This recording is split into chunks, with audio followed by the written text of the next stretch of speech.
Pregame.com. Pregame.tv, Steve Fezzik here, exclusive.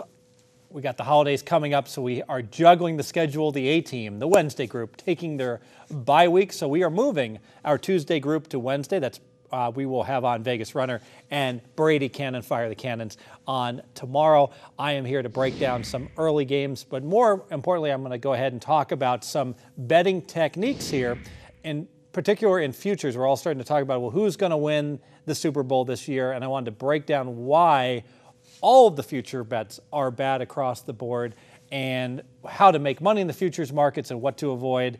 And similar to almost all aspects of gambling, if you ask me, well, how can I make the most money gambling? Let me start out by showing you how not to lose the most money, avoid the slot machines for the most part, things like that. And you really want to avoid the futures markets, and I'm going to go ahead and illustrate why when you're betting. You want to avoid all these what I call needle in the haystack type props, picking one winner, whether it be the winner of a NASCAR race, the winner of a golf tournament, the winner of the Super Bowl. The house vig is just too high on all of these, and it turns out that typically if you price it, what happens is the teams that are the favorites, the biggest favorites to win, are the ones where the house holds the smallest amount. And these larger amounts, everyone wants to remember, oh, Auburn was 1,000 to 1 to win it all before the season started. You can find some great value, but that is so few and far between versus most of these bets are horrendous. I was just talking to one of the pregame pros about the San Francisco 49ers, and he was mentioning, wow, Steve, you have them rated your third strongest team in the NFL right now. You can get them up to 10 to 1 to win the Super Bowl. That's got to be great value. And it turns out it's actually horrendous value. Let's go ahead and do the math here. San Francisco, I'll go ahead and give them a playoff berth and make them the number 5 seed. So they'll go to someone like Philly on the road. We'll make that game pick. Let's say we had $1. We could bet the future to win the Super Bowl. We're going to go ahead and win $10 at 10 to 1. We'll wind up with $11 after we win our $10. Alternatively, we take our buck. We bet them at pick against Philadelphia.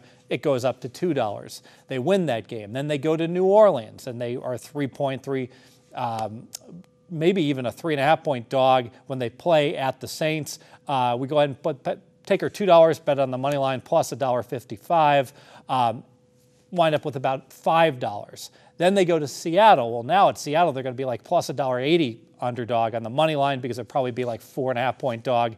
Take our $5, put it on the money line again, win 9.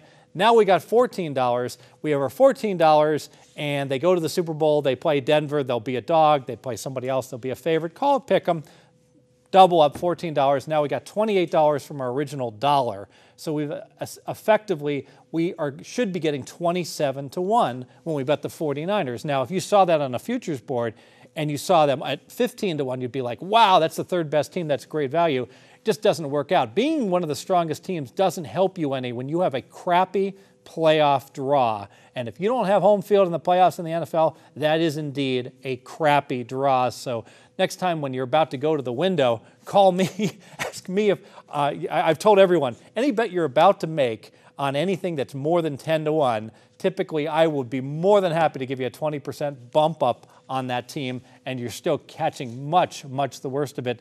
The hidden secret here in Las Vegas is the hold on all of these futures odds is so tremendous. The books, it's not uncommon for them to make 50 cents on every dollar wagered. It is a tremendously profitable business for them. Don't give up your hard-earned dollars trying to find what I call the needle in the haystack bets. That's why you see on almost all my futures bets like that we made at the beginning of the year, we didn't bet the Saints to win the Super Bowl. We talked about it because it's fun, but the bet was to bet the Saints to go over 9 wins. Play something you can play the yes or the no on. You can go over or you can go under, and that's a much more effective way to go ahead and be wagering with your money.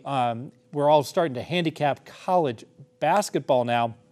Let me use that as an example because someone just mentioned, oh, Wichita State, the Shockers have a fine team. I got 100 to 1 on Wichita State, and I didn't have the heart to tell the guy that that would be true odds if a meteorite strikes and knocks out about 9 teams in the country, and somehow the Shockers get the number 2 seed. A number 2 seed typically has about 100 to 1 chance to win it all. And for those who think that, well, that's ludicrous, I mean, they're going to go ahead and get to the Sweet 16 most of the time. Well, there are times they won't get there, and the problem is when they start running into number 1 seeds, they'll oftentimes be a 4-point dog. You start parlaying those plus 180s together, and it's amazing how fast the payout goes out. Izzo with Michigan State, the year they made the title game and they lost to Florida, you could have engineered 150 to 1 on a number 2 seed Sparty team that was well regarded. Shows how valuable it is. If you like that team to win, just keep parlaying them each and every round. And you know what? If you see a matchup you don't like, you can stop betting it, lock in a profit. So in general, avoid all those futures, needle in the haystack bets. Just look to go ahead and bet things you can bet on or against. That's the way to make monies in the futures market. That's what the pros do. We always talk about season wins. Teams that are going to go over the number, they're going to go under the number. We almost never bet any serious money on these futures because it's just too hard to find the needle in the haystack and you're not rewarded for it. However, I will say congratulations to those who got the 1,000 to 1 on the Auburn Tigers, the rare case where you had outstanding value. Thanks for tuning in, and we're going to be breaking down some more football here, pregame.tv.